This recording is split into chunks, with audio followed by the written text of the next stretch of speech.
We are live. Hello, hello, hello. Welcome to another week episode of Soul SIS Podcast. Today we have a very important topic. It is about men's mental health, and in honor of Men's Mental Health Awareness Month, we have a couple of special guests here today, and I've got Dominatrix here with us. Introduce them for us. And I'm Dr. Chris. We have today on our show Raymond Durr of Report and Lawrence. Hi, Lawrence. Hi, Lawrence. Mhm. With L Rod TV Network, and he is the CEO and founder of that. So today's topic is on men's mental health, and we want to discuss a little bit more about what it looks like, what we can do if we are struggling, and if there's some suggestions that we have, and dispel any of the myths that are out there. So why don't we start with Ray, and then we'll go from there. Okay. Um, well, I just say this. Starting with mental health, right? I think there's a misconception of what mental health actually is, especially from a man's point of view, right? When I first started my mental health journey, right, and even growing up, I used to think mental health was talking about everything I see in the movies, right? Crazy, just being crazy, psychological issues, all these different type of diagnoses. But what I'm learning in mental health is it's one, learning how to process your actual emotions, right? Even though mental health, I feel a lot of it is about emotional regulation, um, allowing yourself to be vulnerable at different times when it's needed, but also, showing up how, like, really focusing on how you show up in the different spaces, right? Showing up as a father, showing up in your relationship, showing up as a person, showing up in society. I feel that and I can only speak for myself, right? You know, how I view myself at times, like I can tend to be very hard on myself. If things don't work out like I feel they're supposed to work out, these unrealistic expectations I put on myself at times, right? All of that starts to play a part. Then, over the years, right, it's just layer on layer on layer being packed on. And so, what me, for me, my mental health, it got really important for me as life was just starting to happen, and I was really just burning bridges. I saw how it was affecting my relationships. I saw how I would tend to treat people. I saw how that I just got to a point that I really wasn't happy with my life. And so in 2019, I made the conscious decision that I wanted to do, right? I just had a lot of stuff weighing on my conscience. Not only that, it's just that happened in my childhood, my relationship with my parents that I knew that needed work. I saw it showing up in my relationships. And so, you know, there's a couple different aspects on why I really chose to lean into my mental health. And now, even today, like, I've been in therapy I started in 2019, had the same thing, and, for 6 years, and now it's becoming more a preventative. And so I've just kind of learned that, you need someone and you need healthy practices when all of these different changes, situations are going through your life. You have to find a way to be able to process that in a healthy way to where you're not becoming detrimental to yourself and the people around That's true. Elrod, can you hear us? Yes, I can. I guess with me, I've learned the importance of mental health over the years because of things that I've had to deal with in the past. We can't hear you. You can't hear me?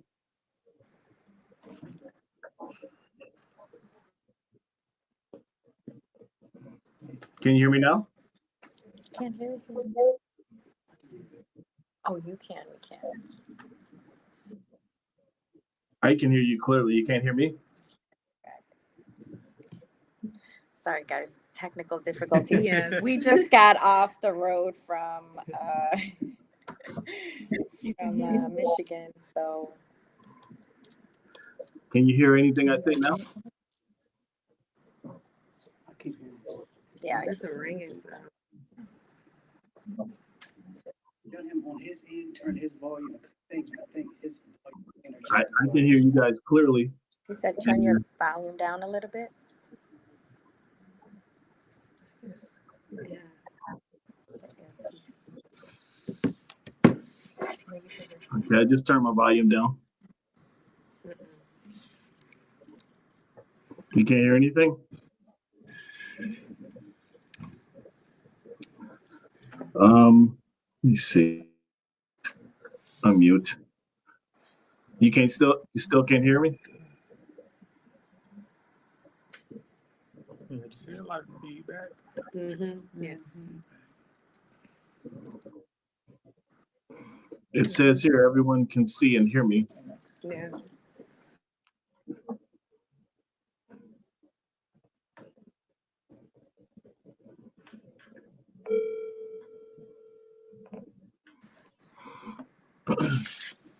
We'll talk. Oh, that's better.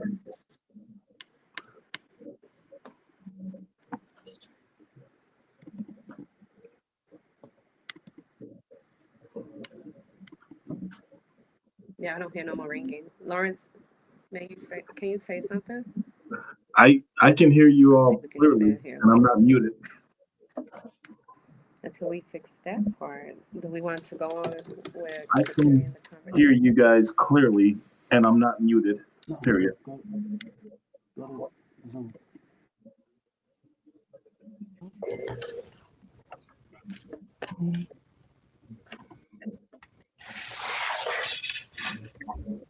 Okay. There's no reason why he shouldn't be able to not. Lawrence, make sure you're not muted on your end. But he can hear him. I can I'm not muted. Mm-hmm.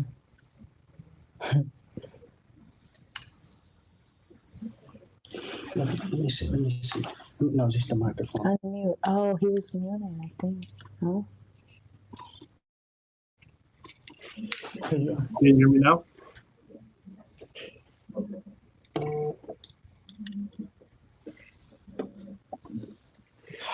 You see our microphones. No, just the microphone. Thank you. Can you hear me now? Welcome to the world of technology. My goodness. All right. Alex, can you say something? I'm still here. You guys can't hear me? Now you're frozen. Okay. Oh, I don't know what to do. no, he's talking. We can hear him. Can you hear us? Can you hear us? I think he's typing. I can hear you all very clearly, period. I'm not muted, Okay. period. we can, Should I just come off? Question mark. Can y'all hear him now? You can, but we can't. I can hear you. We can hear him. I just said- You text us. Okay. Okay. Okay. I can hear you all very clearly. Okay. Thank you. Yeah, it's just our phone. Can you hear It's me? it's on our internet. Can't hear you. All right, so we can continue asking Okay. these questions. Yeah. and then- Yes. While you're working out, being able to hear. All right. Should I just come out? Thank you all for your patience. That's because there's some good stuff coming. And Yes, something's trying to Name of detour us to Woo. hear this message that we have today. Yeah. So where do you think, what do you think some of the myths are about men's mental health? I think number one is, man, you gotta tough it out.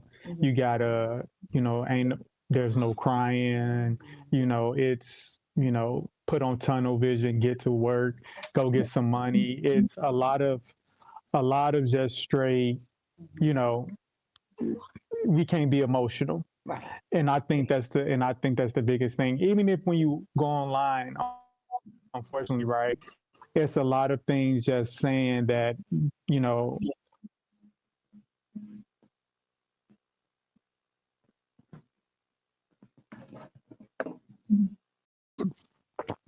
if I feel like I can't be vulnerable around you, you not being able to create that space for me, then how can I pour it to you, and then how can you pour it to me?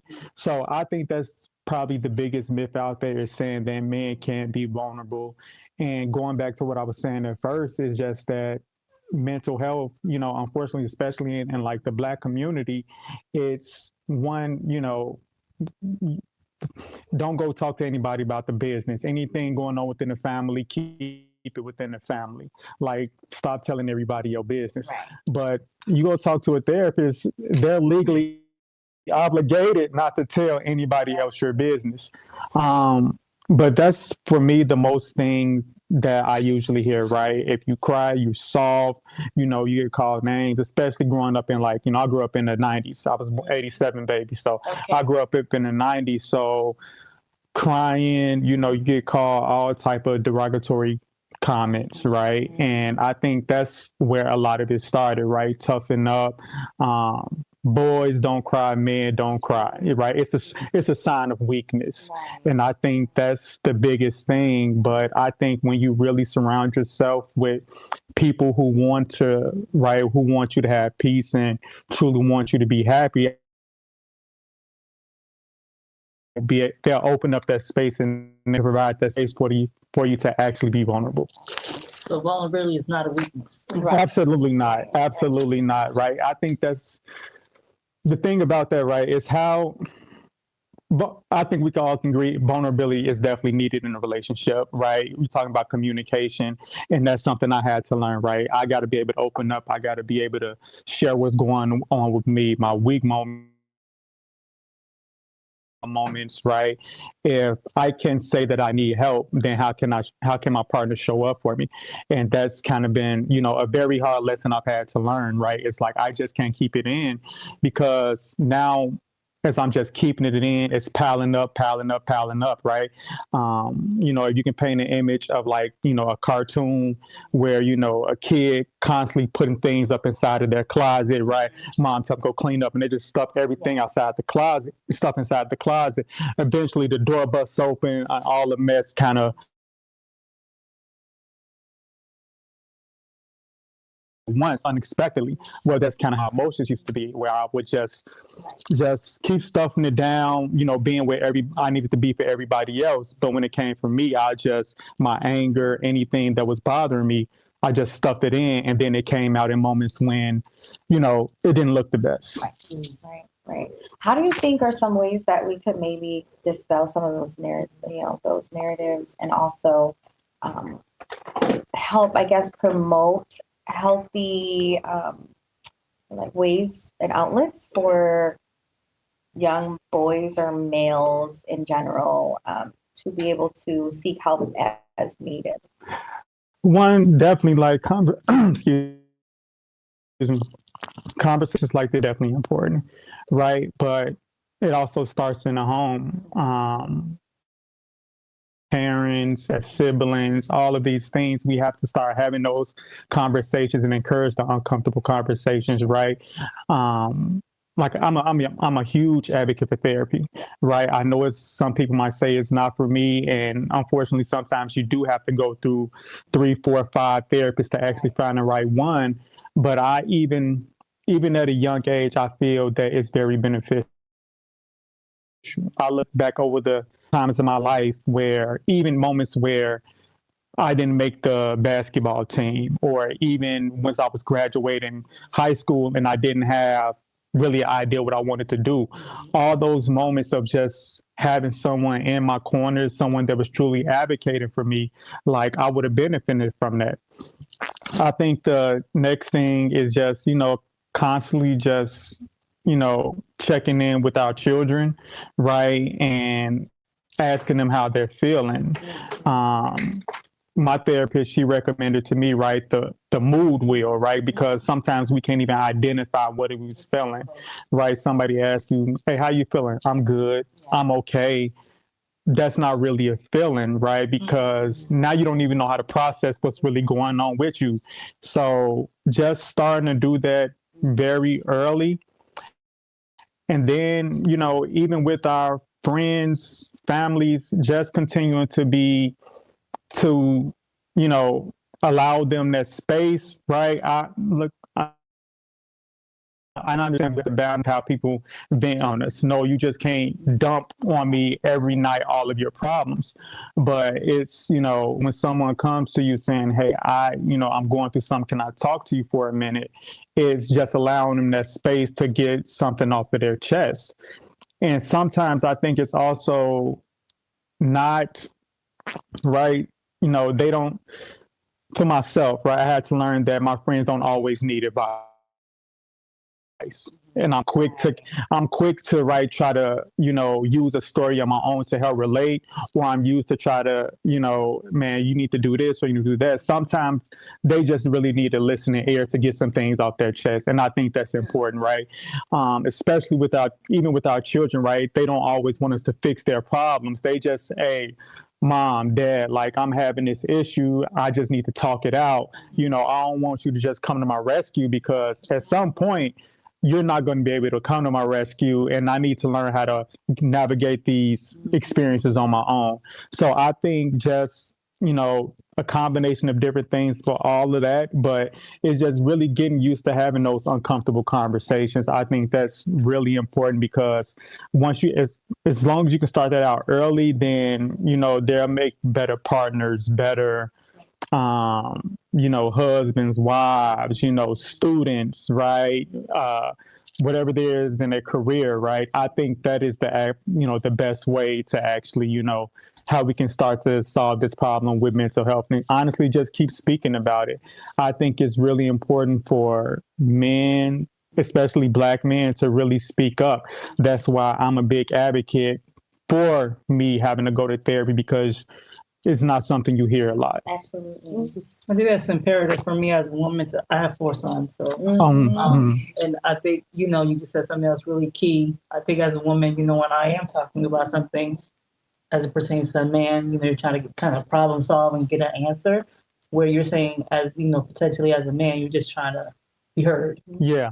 And it's simple, but it could be a challenge because you're trying to resolve things as a woman. You're a nurturer, so Absolutely. Yeah, it just comes out naturally. So last time I just started football and things that happen, and I'm like, let me figure out the answer to that. And sometimes you just try to be heard, so that's important to know. It's valuable. yeah, absolutely. And that's key what you just said, man. People, they want to be heard. They want their verses to be heard. And I have to tell myself at times, it don't in the wrong spaces. It doesn't matter how loud you scream something, how loud you yell it, right?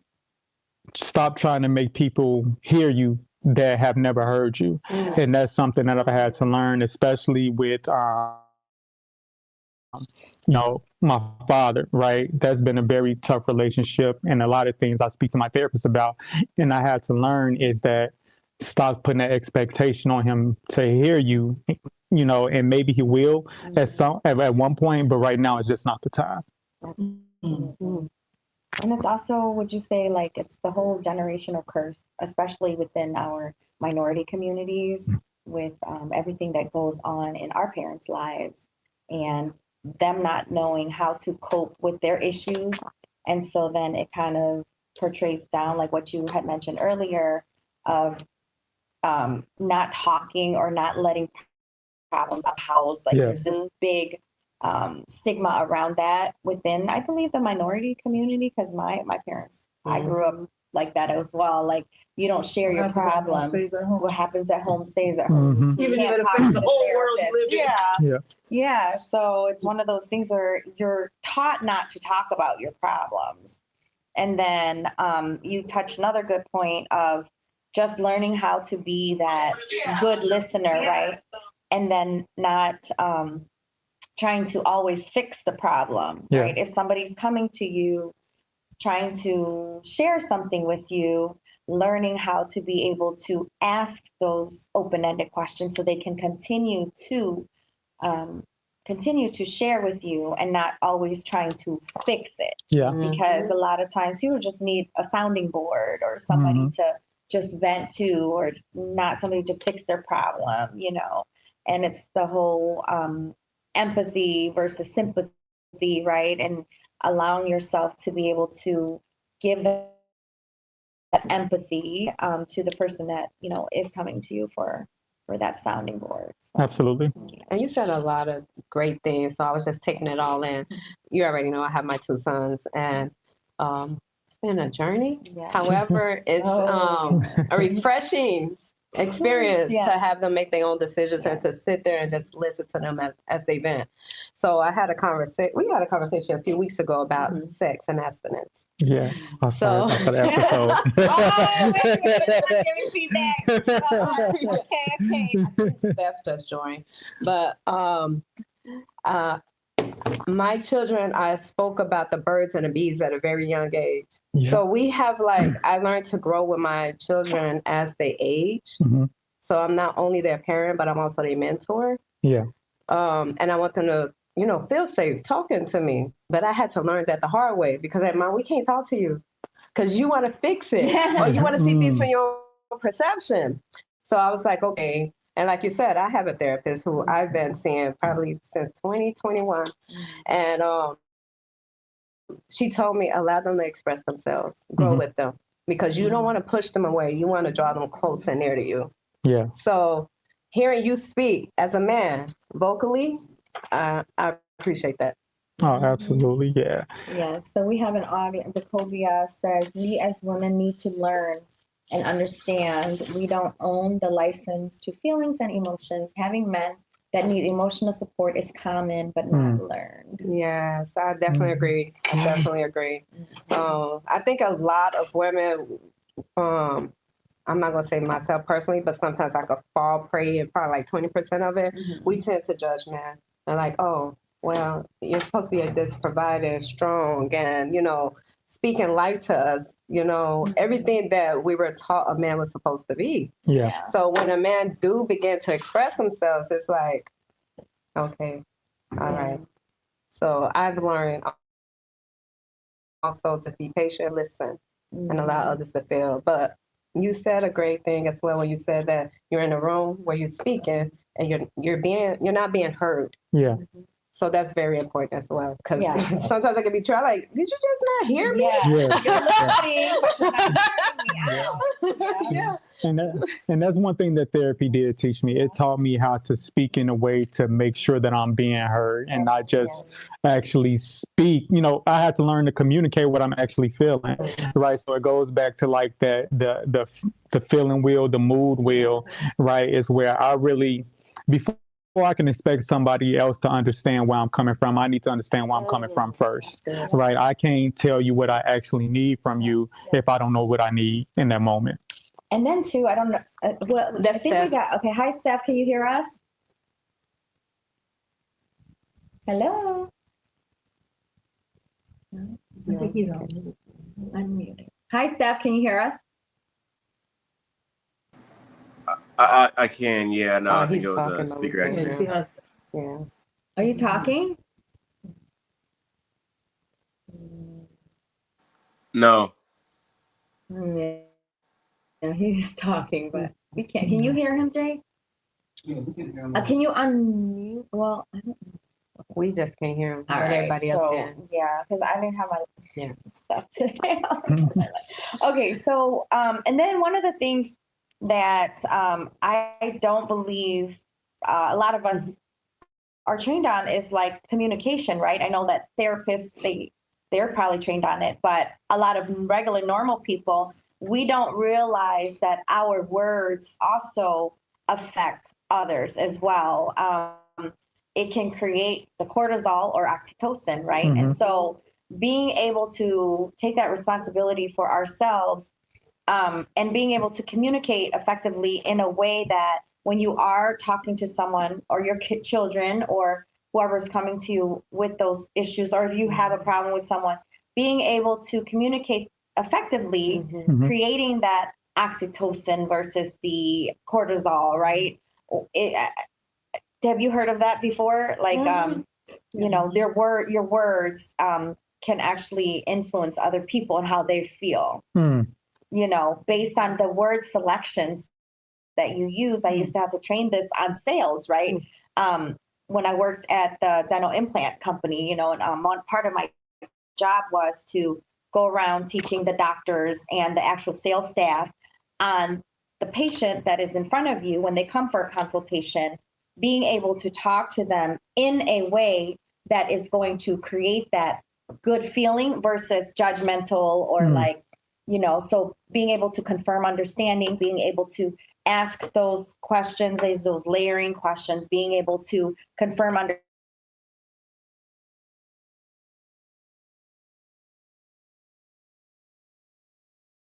something with you. So what I'm hearing, what I'm saying, right, therapist, right? If I heard you correctly, you would like to, let's say someone came in and said, I can't show my teeth because I have a tooth missing, and you know, I don't have a date because I feel like I can't smile or I can't do this. It's holding me back from a promotion. So like, to confirm understanding.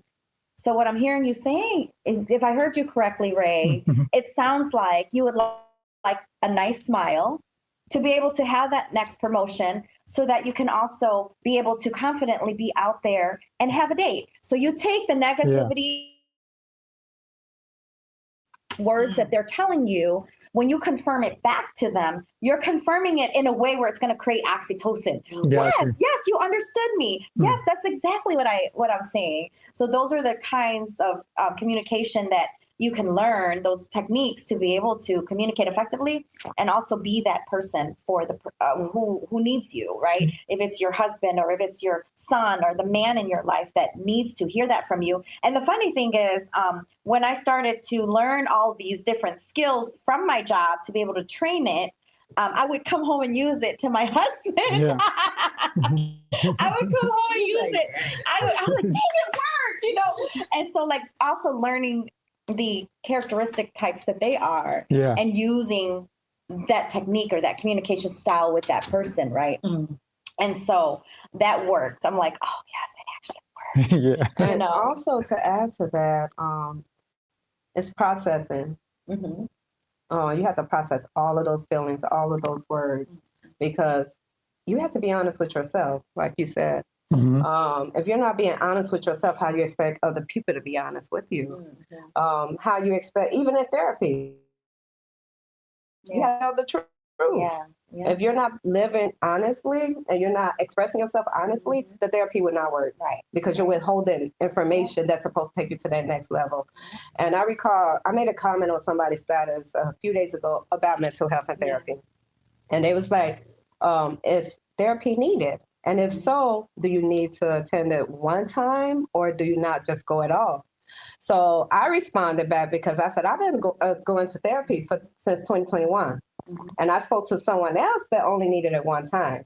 So me personally, I feel like you said proactive, being proactive and prevention, but also each level in life, because you basically go through different things that you've never experienced, as well as like people in your family. You're the first one to experience certain things. So that's why I continue to go to therapy. Some people may need it once.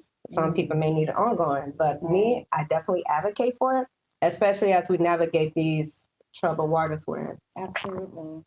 And then we have a message from Elrod. Unfortunately, most men have the ability to shut down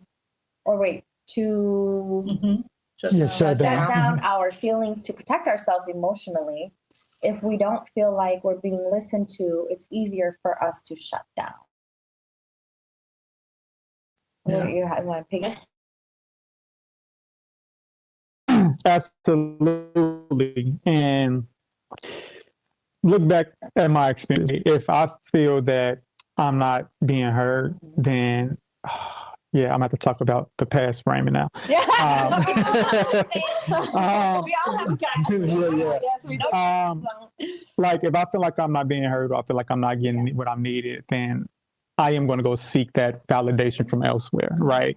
It can be from alcohol, it can be from women, it can be from partying, it can be something. It's right. Let me go do something to get rid of this feeling, because wherever I go back to, whatever space I go to, that space, I can't go back in that same mood because it's not accepted there, or it's not, that space is not going to allow me to actually feel what I'm actually feeling. So let me go pretty much the pain in whatever way I can. What about some of the stress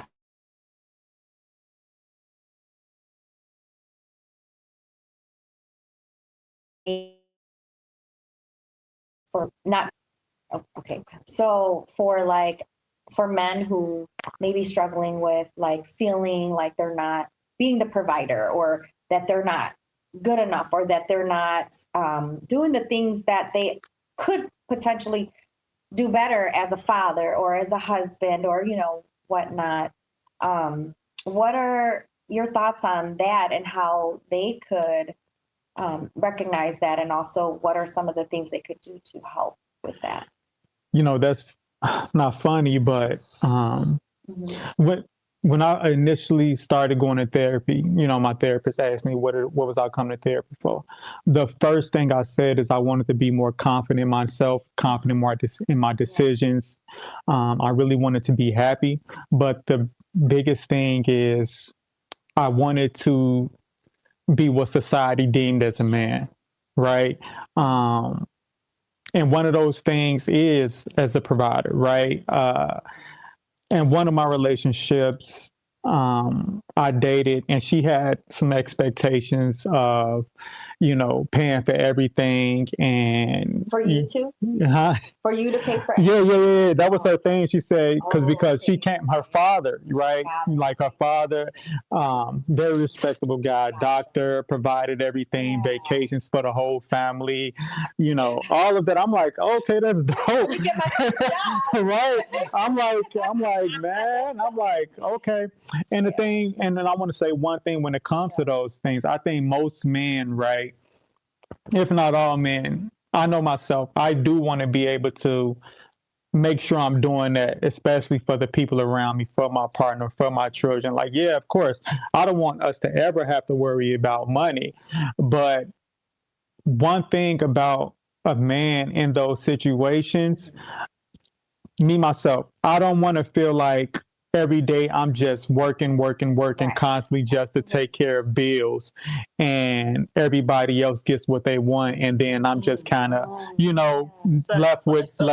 Yeah, you know what I mean? And the thing about it is like, I've learned that I have to really build on something that I'm passionate about, right? I think a man has to be he has to know what he wants out of his life, but he also has to be very intentional about his purpose. Like, what do you want to do? What is the mark that you want to leave on this world, right? What do you want to teach your children? And I started looking at myself, what is the bar I want to set for the man that my daughter will someday date? What is the bar I want to set for my sons, as far as like, hey, if I did this and that, then right, you can follow right behind me, but it's also your job to continue to build and do more.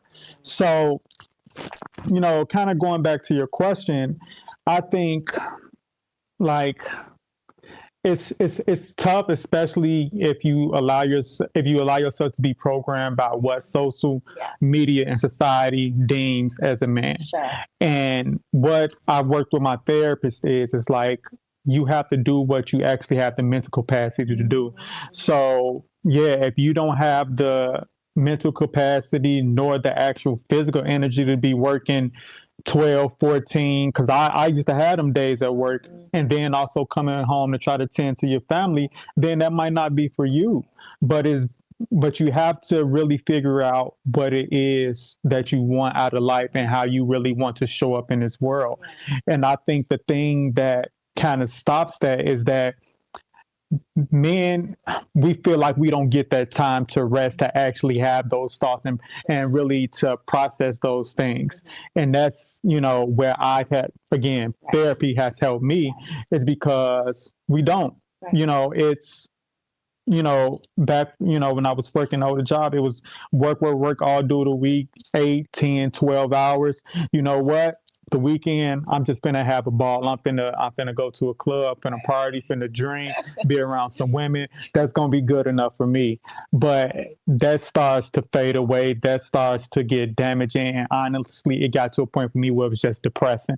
I started looking at myself like this can't be my life. This can't be my life. And so then it got to the point where I had to start sacrificing money I was making to really actually start focusing on my healing journey and actually, my own happiness.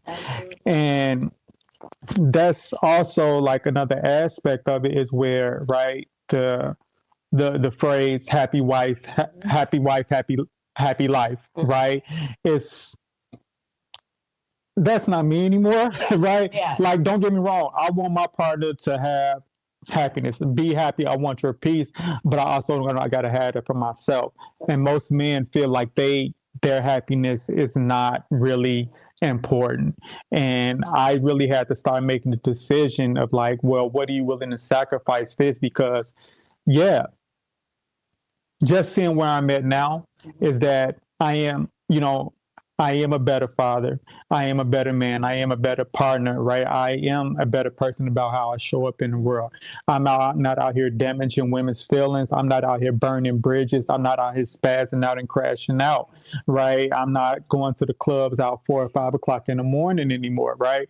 But it all came at a price. And I think that's the thing, is that when going back to how men need to be providers, is one of the biggest things sometimes that you might have to sacrifice is money. And right. And now that goes back to, you got a partner, is how is my partner going to view me at these moments? And I could be very hard on myself, right? When I had my daughter, right, her mother had just graduated from nursing school, and she was making more money than me, right? And also she had to she started working the night shift. And so now that was another aspect. So now I'm at home with the kids during the night, taking care of the kids during it. And now, because I got to go back to the day shift at work, I lost money. And so now it's like, man, she making more money than me. I'm not, I really don't know what I want to do in my life. I'm at this job I'm really not that happy with. Like it just started all kind of pouring down at once, and crash out, So those are all just different aspects about, my own experiences, but I also I feel like other men, it just, like I say, when I go back to that layer on top of layer on layer, and until you start to just, sacrificing certain things, it may be money, it may be time, it may be friendships, it may be your relationship, who knows, to really like how I want to show up in this world, my happiness, my peace, because if I can focus on that, right, and that's deemed as selfish at times, right, for men to be happy. But if I know that I can really show up for myself, I know I can start showing up for the people around me better. Yes, that's a perfect point. Yeah, and I think more people could look at it that way. I hope that helps somebody out there, because a lot of times we don't, look at our own happiness, but, how can we... You only pour from what you have, right? And if you're tainted, if you're angry, if you're bitter, if those are things that are inside of you, no matter where you are, who you're interacting with, it's kind of like the rotten apple, right? Yeah. Like, yes, those around you start to get that after effect of your toxins and your so that's why for me, I try to keep that away from my environment as much as possible, to protect my peace too. But when it's a spouse or a husband or someone you can't avoid, I wonder what are some of the ways that you can protect yourself from those people, or how you can help them. Mind over matter. See? I think something I heard you say is, we were just talking about how you can't pour from an empty glass. Yeah. I guess there is a stigma out there. I don't know, just graduating to this new norm, listening to everybody's thoughts. Is there a stigma there about women making more money than men? Because is that like an unhappy place, or is that an uncommon place? I think it More and more, right? Yeah. it happens. And here's the thing. I'm not mad at it, right? Like I say, I didn't handle it well then, right? But it's going back to what I'm saying. Like, if I know that I wasn't building anything, and that was the issue, right? I saw my children's mother, right? I saw her go from starting out, and we actually met at trade school, but she was becoming a medical assistant. Then I saw her go to college. Then I saw her go to nursing school. Then I saw her graduate nursing school, and I saw all of the rewards that she did. So absolutely, I wanted her to be happiness. I wanted her to like enjoy the fruits of her labor. But then it forced me, right? I feel like everybody around you is a mirror. It's a mirror, right? And I started looking at myself. I'm like, damn, dude, like she, all this, she, 3 children, done did all this, done built this, done, carried the load at times. And I'm just looking like, dude, what are you going to do? Yeah. What are you going to do? And when I started to like really try to figure it out, but then I'm at home taking care of the baby, baby 6 months, 7 months. I'm, got my I call him my bonus son, and then also my son is just like, I don't know if I'm even have the time to think about that. Right? My thing was, well, whenever I got a break away from the kids, I would go smoke, I would go drink, and I would just go hit the streets because I just wanted that instant gratification. But going back to what you're saying is, there is a thing around it. I think that's one of the big areas I have to work on, was being more secure within myself, not saying, hey, just because she makes more money than you, or she's accomplished these things doesn't make me less than, right? It's like, if anything, let her put a fire up under you and figure things out, have this conversation with her, communicate this, talk about what it is that you actually want to build and how you can show up and what it's going to take, what it's going to cost, the sacrifices. Looking back, I can say that, but in those moments, I didn't do that, right?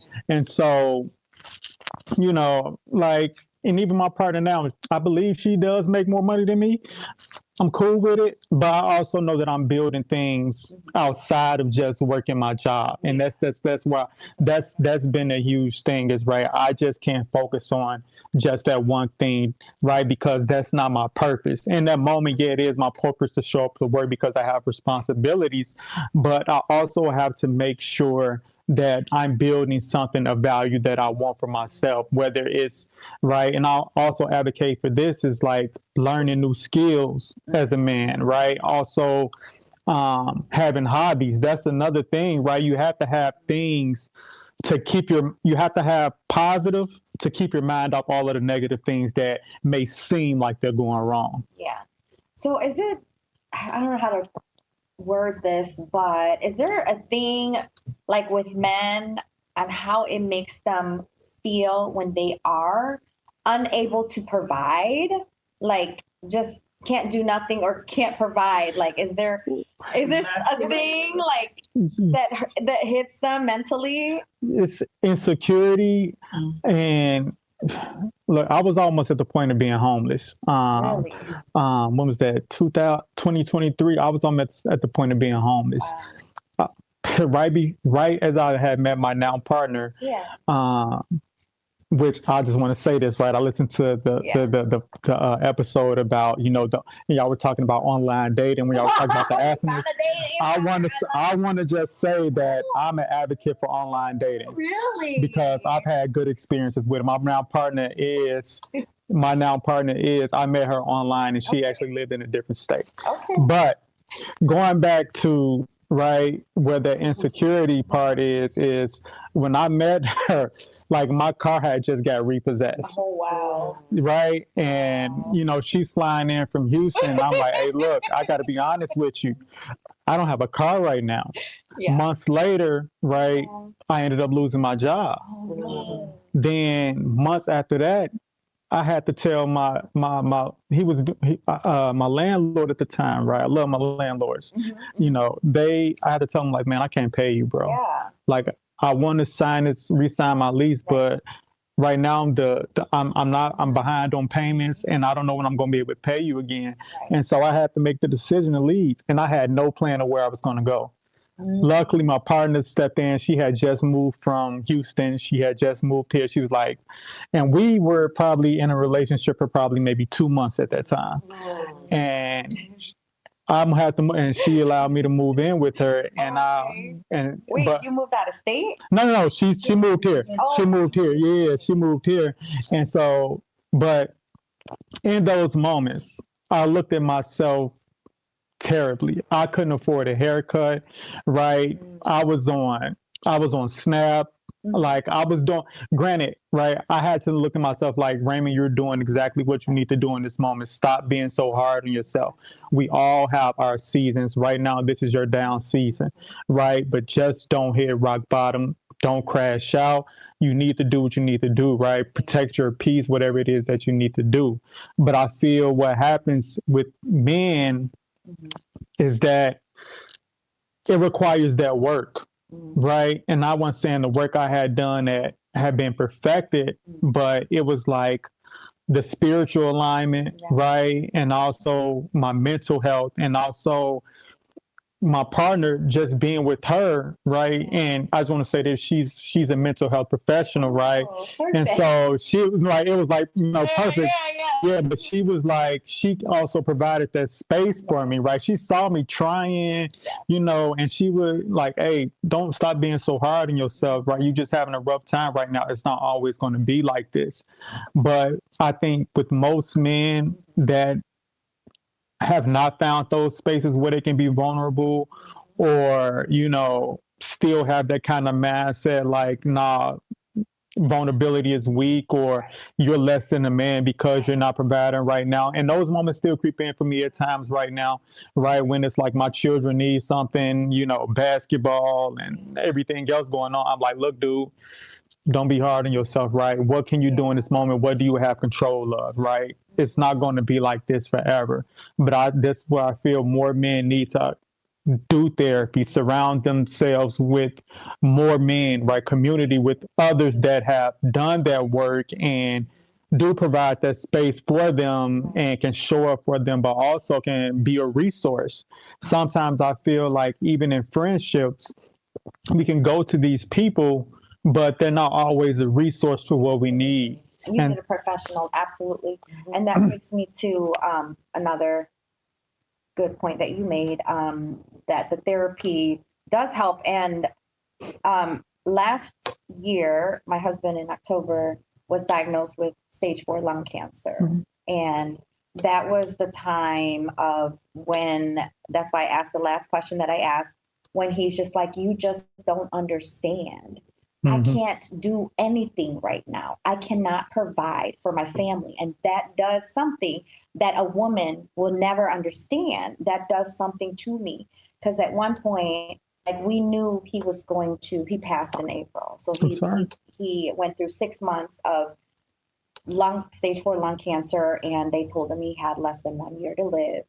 So I watched as my husband, who was a healthy, you know, athlete in last October, dwindled down to 115 pounds, his mental health, everything dwindling down. And I watched that. And one day he's just like shut down, and he's just like, they told me I won't be here long. And like, I'm going to just go end it now. Why am I going to let the family sacrifice? And I can't provide, I can't do nothing. I'm useless. I don't want you guys to have to, you know, take care of me. I don't want to be a burden. He just started shutting down and just started crying. And I just don't want to be a burden. So I'm like, well, where are you going? And he took the keys and he's just like, I'm just driving off. And that's it. I'm going to end it. So I didn't know what that meant, but somehow I talked him into not leaving. And right away the next day, I got him right away scheduled for therapy. Yeah. And even though he was facing the end of his life, the therapy helped a lot. And the therapy helped him to look forward to the days ahead, right?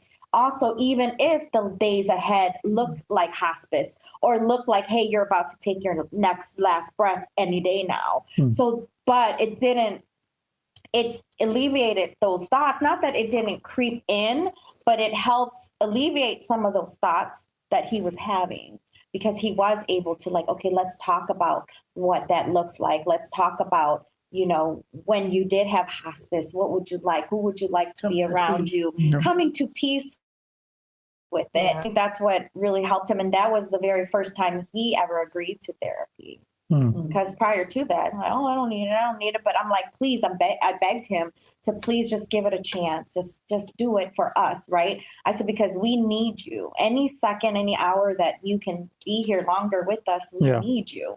So let it be God's timing and not yours, So that at least helped him, with the therapy part too. So I think more and more people should agree to it.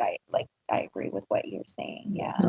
But I just remembered, what he had explained to me, like, he's like, you will never know because you're not a man. To not be able to provide, even if it's just $1,000 a month, or even if it's just this, to not be able to physically do anything, or not be able to, okay, not only am I not able to provide income, I can't even get up and get the kids on the bus. I'm like, but you're sick. Like, I understand, but like, you don't understand. So I said, you're right. I don't understand. I said, but let me help you, connect you to someone who will understand, will help you. So the therapist actually really did help. So when a man isn't financially on top, he feels like out to hurt, rest, or ask for help. I remember watching Good Times, and James lost his job, and he had the world on his shoulders. Yeah, absolutely. That is true. It's men, we never want to feel like we're being an inconvenience or a burden. Yeah. And I think it goes back to being the provider, or just the, the man provides for the family, for the woman, even in simple things, right? When you even first start dating for a woman, the man pays for the dinner, the man picks up the woman, all of these different things. So physically, financially, right? It's like, those are the two ways men show up. Like, if I can't show up those ways, then what good am I? That's what that's dealing with. Yeah. What good am I? I'm just the burden. Yeah. And so I'm like, no. I was trying my best to like, how do I make you feel like you're not a burden? You get something out of your control, right? So, but yeah, so I guess it's one of those things where we as women, I guess, have to learn how to show up better for our spouses or, our husbands and stuff. And having these open discussions, really do help, for us to be like, how can we show up for you guys? How can we be better advocates for male mental health and what we can do to support you better, right? Yeah. Something I was reading was on the opposite side of this conversation was that some men mask anxiety or depression with being a workaholic. What are your thoughts about that? Oh, yeah. Oh, 1,000%. Yeah, get to the money. That's honestly right. It's like there are even times when I want to avoid whatever is going on with me, right? I'm trying to avoid something. And I have to ask myself, I'm like, Raymond, are you avoiding something right now? Or is this what you need to do, right? Like, just filling my schedule up with things to do. I'm going to go to the gym. I'm going to go do this, go do that, go to work, all these different things. I'm just filling my schedule up. But it's like, dude, when is going to be the time to actually just sit with self and to actually rest? And so, I definitely feel that, that the workaholic, it is a way to really just, I think about at times, right? I have a friend he wasn't the friend to really show up to like funerals or, that's just not his thing. And you will see muscle men agreeing. I don't want to, I don't like all that crime mess, right? Wow. It's because they don't want that. My perspective, right, is that they don't want those feelings triggered, because then it comes back and people see me weak, they see me cry. Well, you know what? I just keep working. I just lock in, tunnel vision, stick to business, keep doing what I need to do. I tell myself that I got too much on my plate to handle to stop and really focus on anything sad right now. So what are some suggestions you have if your significant other, husband, is working or is a workaholic? No, I'm just saying, because you're talking about like self-reflection, which is a great thing. Yeah. But I'm saying, what if the issue that's depressing them or giving them anxiety is their significant other or their wife, their girlfriend, their baby mama? I mean, it could be just the ground. We can talk about the male. Like, what are things that we could say or conversations that we can have? Because I think going back to actually asking, how are you feeling? I'm fine. Yeah. And then also, like, my partner, she encourages self-care a lot for me. She, like, babe, go do something you actually like doing, right? Go play your video game. Go outside, go to the cigar lounge, do something you actually want to do. And that encourages the conversation.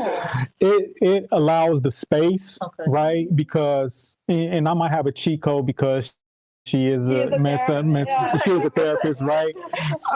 But it's, you got to look for the signs. I'd say that's once, like, in their mood, right? Not sitting down constantly, right? And see just constant moving, right? If you can't really just sit down for a second and just to really sit still, take some deep breaths, that's, for me, that's a red flag. I have to remind myself to have those moments, right? And so for my partner, right, and this is, any partner, right, I would like them, one, to encourage, like I say, encourage the self-care, but also make sure that you're allowing that space. Maybe it might be good to, once a week, we're going to have a check-in with each other, right? Whether it be uncomfortable, we're going to talk about what's going on with the both of us. We're going to put it on paper. We're going to find solutions. We're going to see what's actually within our control. That part, like, sometimes with men, especially if you got a man that's constantly working, sometimes you got to treat it like a business, right? We got to put this in our schedule to actually do this. But for me, that'll be the most, because also I know men and we can be stubborn and we can be, ain't nothing wrong with me, and so, we're quick to kind of brush it off. So it's like, y'all smart. Women are very intelligent. Y'all, it's like, you gotta find self-care. Like that space where you can have this conversation. In his appointment. Especially that getting together once a week, checking in. I think that's dope. I never considered that. Like a business. Check in. Yeah. How you feeling today? How you doing today? Let's check. Did you do any self-care today? Check. Did you get to your massage today? And I think that time together, husband, wife, boyfriend, girlfriend, whatever the case may be. You have that weekly check-in. Besides the mental health, and you would know some of those things. So right, and over time, it'll start to, like, build, right? Even now, there are some times, right? The other day I came home, I was a little, just, and, she's asked me, what's wrong? I'm like, I'm good. But I'm like, dude, come on, man, you can't do that. You got to tell her what's going on with you. You got to speak to her, because she sees it. She knows it. She knows it, right? And it was just something little, as far as with my son and his basketball game, but, it affected me. And I noticed that it affected me, but it was also some kind of out of my control. But I learned with her, I can't do that because it affects her, right? It affects our baby son now, who's about to be 9 months, right? I can't allow that energy to fill my home and stay there. So I have to talk those things out, even if it's not at that moment. It's a day later. I have to find some way I might go in the next room and I might actually text it to her. Yeah. And that's another thing is, right, like finding a way that can be comfortable for him to communicate it, right? It might not just be him actually verbalizing it. It might have to be a text or something like that. It might have to be him writing you a note or something like that, right? Find a playful way to do it, like I used to do in school. Pass him a note and ask him, like, it's you got to be. I feel you do have to be creative with men to be able to kind of let them guards down. Like, we are very guarded people, and so it's just once you like me, yes or no? Yes. So, yeah. Will you marry me? Am I making you anxious? Yeah. Hey, look, like let me take you out on a date, and and it's just and men need that. I think men absolutely need every aspect of that. Again, we carry this big load of being a provider, the strong one, the protector, and and not to say women, y'all definitely carry the nurturer, right? Y'all have to carry what y'all carry too, but it's also right. We gotta be able to meet each other.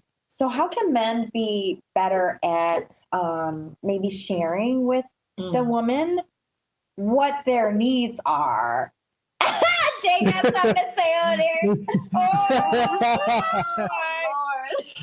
Oh.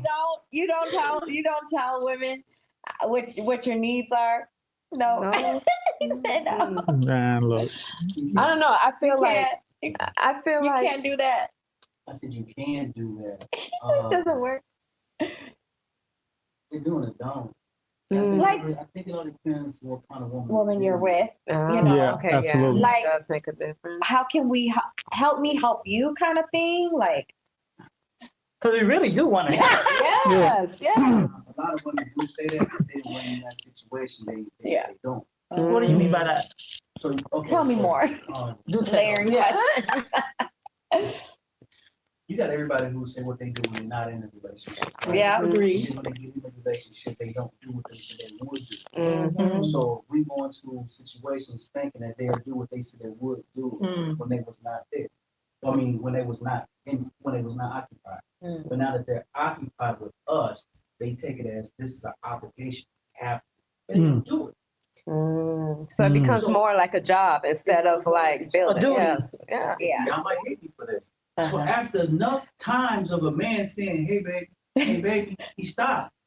Then he wanted Teresa house. You know what? It could be the other way around. Yeah. Then if the wife is like, hey baby, come on. Yeah. And then, but the wife don't go to David's house. She would. If he stopped providing. That's not true. That's not true. Women. I didn't. Oh shoot. That's his perception. He's just sharing it with us. In general. Right. It's not I might have different morals and whatnot. Absolutely. But certain people will. It goes. We can even take this biblically, right? You had prostitution back in you and the man was supposed to be the provider. If the man couldn't provide, then he didn't have the woman. Right. Even in certain cultures now, if you can't give his family 10 cattle, exactly, his daughter. The dowry system and stuff, right? So if you can't provide for this woman, she wants to be provided for. If you can't provide, if you can't be that provider, man, she's gone. How long is she gonna stick around? A person, right? Yeah. It does. Until the provider come around, then she gone. Well, I stayed for 20 years. look, all of us being honest. I stayed for 20 years. My kid's father was a provider the whole time. No, I mean, like, but providing the intimacy and the romance and stuff. Oh yeah, I mean, there's certain things. You're right, and see, that's the like we still stay because providing. I guess what I'm hearing, society thinks is financial. Right. Yeah. Right. So you take care of the bills, you pay the mortgage or whatnot. But there's other things that we It's should layered. provide. Absolutely. Right. Absolutely. There's a love part. Yeah, yeah. Well, the emotional Companionship, side, the yes. companionship, Emotional, the there's everything. spiritual. Yeah, those are Absolutely. things that we need to. Like for me in my previous relationship, I left my family in another state. I changed denominations. You know, and as a church girl, that's pretty serious. Yes, that is. Absolutely. You know what I'm saying? So when I started to realize, and I mean, I don't lie, it was over 20 years for me. But the reality is, you know, I'm reflecting as I Yes, get older, absolutely. get more wisdom up Yeah. in here. You got it. You know, what I've started to realize is I changed. You know, my situation is not, you know, he changed and he was more who he had always been. Yeah. I just started to not accept certain Yeah. things. You know what I'm saying? I Yeah. just started to realize and evaluate the sacrifices that I felt I had made. You know what I'm saying? I was in school. I didn't finish my, you know, left the family. I had this change in denomination. You know, I became a better individual that I thought that person wanted. And then when it's like, you know, you put all these sacrifices out there and then it's like, oh, well, it's not worth anything. And you say that verbally and you show it and you manifest it. Now I'm thinking about, you know, myself, and I've never really been that, you know, insecure woman, but I started to think like, well, what if I had a degree, or what if I would have done this, or what if I just would have stayed in the state? And when you start thinking about all those things, you're almost 50, it's like, maybe things can be different. So, you know, it's a self-check time, but I mean, for me, it wasn't a provider. It was really, you know, the conversations that we couldn't have about health. You know, taking care of yourself is just as important as your wealth. Absolutely. You know, but there's men who can provide. They can have the 5 girls. They can have the Heather up that street. They can have all the deacons' wives and everybody else. But I'm just saying, at the end of the day, people's DMs. Man. But I'm just saying, after you've done with all that providing, it's more than just a financial. Absolutely. Like you said, hey, you know, 2 months into this new relationship, this situationship, I don't have what I need. Yeah. And that support probably landed you where you are today, or maybe it did. And I'm just saying, for me, it was providing more than the finances. It was just so many other things that I felt needed to be provided from both sides. You know, I'm not gonna say he'd be like, oh, he wasn't. No, he was. He's providing. You know, it was just certain things that were not valid, were not present, and that's where I'd be like, in my mind, it's like those are the providing parts that I never discussed. We never had those conversations. I mean, I suggested the therapy and the counseling and things, and you know, it's like suck it up, move on to the next day. But you know, that's where relationships and situations just end. So, you know, it's much more than providing financially. Some people have that mentality. I don't know. I mean, emotionally. thank God I make pretty good money to take care of myself, but I'm just saying, some of us don't have it like that. I mean, government shutdown and stuff. I'm like, I mean, you have that to fall back on. I'm like, what do we have nowadays? So it's not just even the SNAP, you know, population that's impacted, but you're also talking about the workers. They don't have a salary either. Yeah. So it's like, government it's not, absolutely. You're right. And that I can imagine now when you got to go you home have a and job. pay. Wait, you have a job, but you just not getting paid. Yeah. It's crazy. And so one thing I do want to piggyback kind of off what you said, right? It's, you know, going up, talking about how you can show up, you know, still showing up in other ways, providing more than financially, right? Going back to the situation I was talking about when, you know, my children's mother started working overnight. Had I been right in that moment more secure in myself, and also had I had that awareness to just say like, okay, yeah, she might be showing up more financially during this time, right? Of course, it's not going to be always, right? Because at the end of the day, we're supposed to be building together. But also, I was still providing something, right? I was providing nurturing to our children. I was, right? That's taking something off her plate. Value to you, but it's not right. And not even thinking about the aspect of her, like she just had her first daughter, and she got to get right back to work, and not even understanding the thoughts that are playing on in her mind, like her mental health, right? The postpartum, right? It was just it was a kind of a big disconnect where we were both I felt like kind of entrapped in our own issues. But it's exactly why I had done that work, got back to doing that work, and still continue doing that work today, right? We can't, right? Some people say I have no regrets. there are times I do have regrets, but I know I can't live in my regrets. I can't live in the past. I just got to learn from them and continue to move forward. And so I don't make those same mistakes again, right? Burn the bridge or, fumble. Better from Right. that situation. Yeah. Yeah. So it's, and that's what I think about, going back to how, women can show up more for their partners is, right. One thing my partner does is she always tells me like affirmations, like I appreciate you. Thanks you for doing this because I do other things, right? I cook, I'll clean, I'll do whatever, I'll do whatever is needed. Right. And she just, I appreciate you. Thank you, and like even when I just bring her a hand or something, she always says thank you. Like that's something where I think, right, not all women, but women, it's both between each other. Like, don't forget those things of just saying thank you, you welcome, like the manners within each other, right? That stuff still matters because, right, it's, speaking to each other, saying goodbye as you're leaving, right? It still, it still shows that appreciation. And I know for me, I need to feel that, right? I need to know that no matter what, you still appreciate me.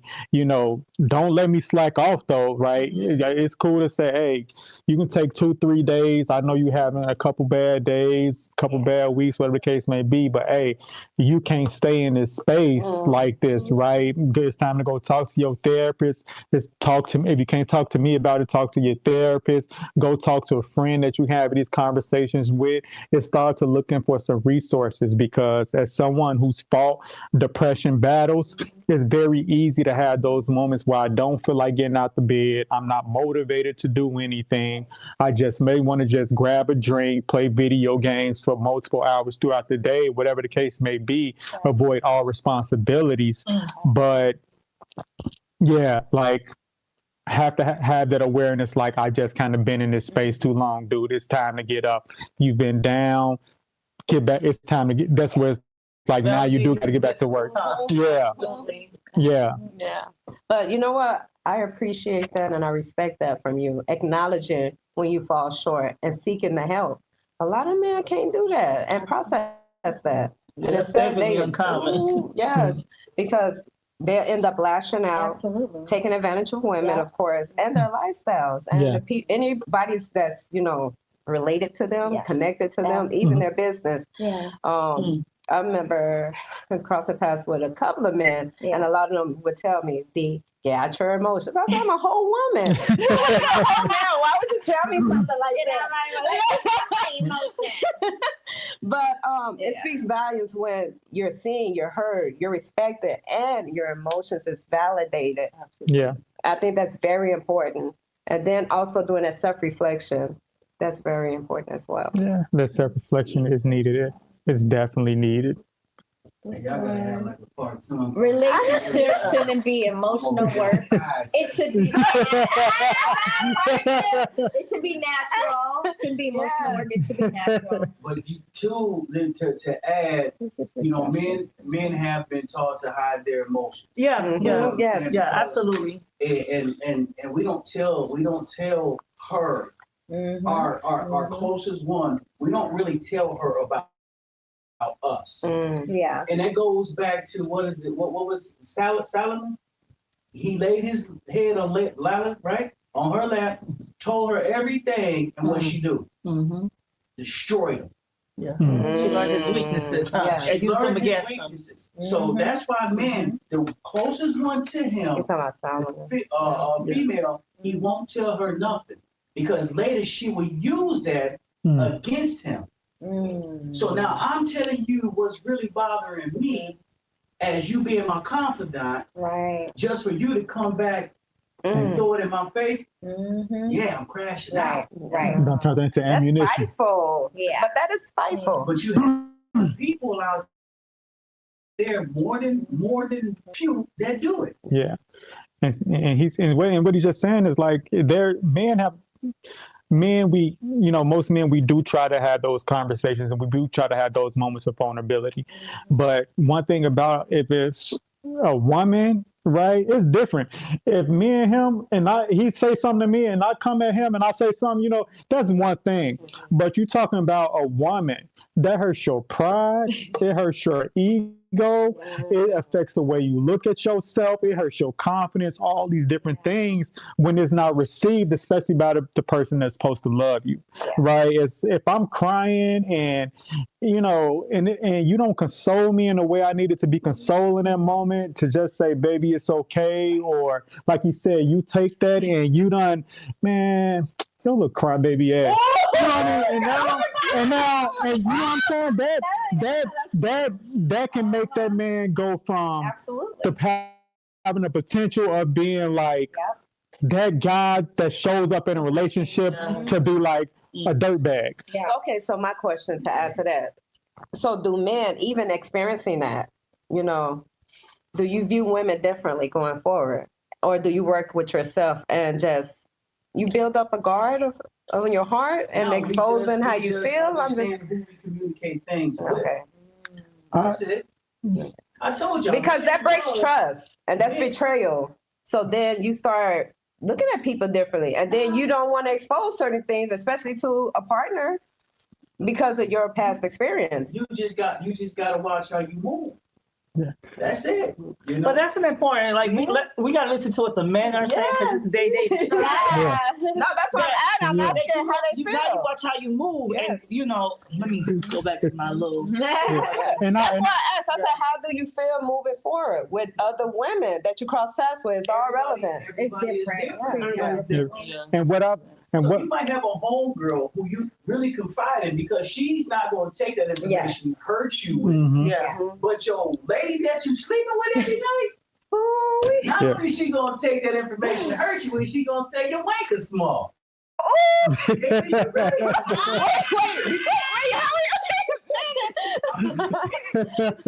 of what? All right then. Yeah. Breaking the stigma.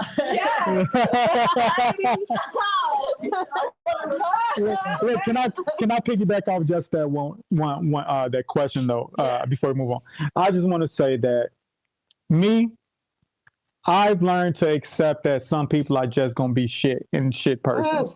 That's what I've just learned to accept. I'm not going to continue to let other people dictate how I move and show up in this world. If I choose to be vulnerable to you and you choose to take that, no matter who you are, my partner, friend, family, if you take that and choose to use that against me, understand you burnt the bridge with a very good person, right? You burnt the bridge with a person that wants to show up in your life, especially if you're close to me. So if you choose to take that moment and use it against me, now it's a boundary set. Now that's a dead end. Now it's a closed door. I can't rock with you in the same way. I got grace. I give you grace. I got, and I pray that you learn from this lesson, but you can't, but now you done lost that access to me. That's going to hurt you more than it's going to hurt me, than me feeling like you betrayed me just off some words. Right. Because for me to be vulnerable to you, it says a lot. Mm-hmm. And for you to go and do that, you deserve to have that bridge burnt. Yes. Yeah, that's a good response. And it answers my question. Because we're going to continue this conversation about being demasculated. We will to next week Sunday, because we're unwrapping a lot of things. We have and we do, and we have a few others that we weren't able to get on today. So we're going to table this discussion today, and we're going to continue it because this whole month is dedicated to men's mental health. Yeah. So next week, come on back. Hit us a chat on what topics you want to discuss for next week. And so watching how we move means moving around with guards up. Yes, absolutely. Yes. So next week, tune back in and type in your topics that you want us to touch on next week, and then we will table it here. Yes. Because this is good and it can go on, but part 2 is coming next Sunday. So stay tuned for that. And thank you all for tuning in. Thank you, Ray. Thank you, Jay. Thank you for having me. Hard work behind the scenes.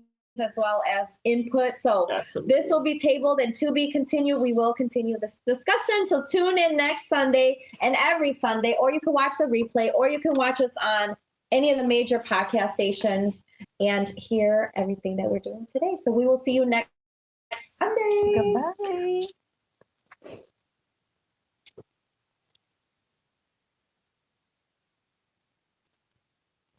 Hey, why don't we want to?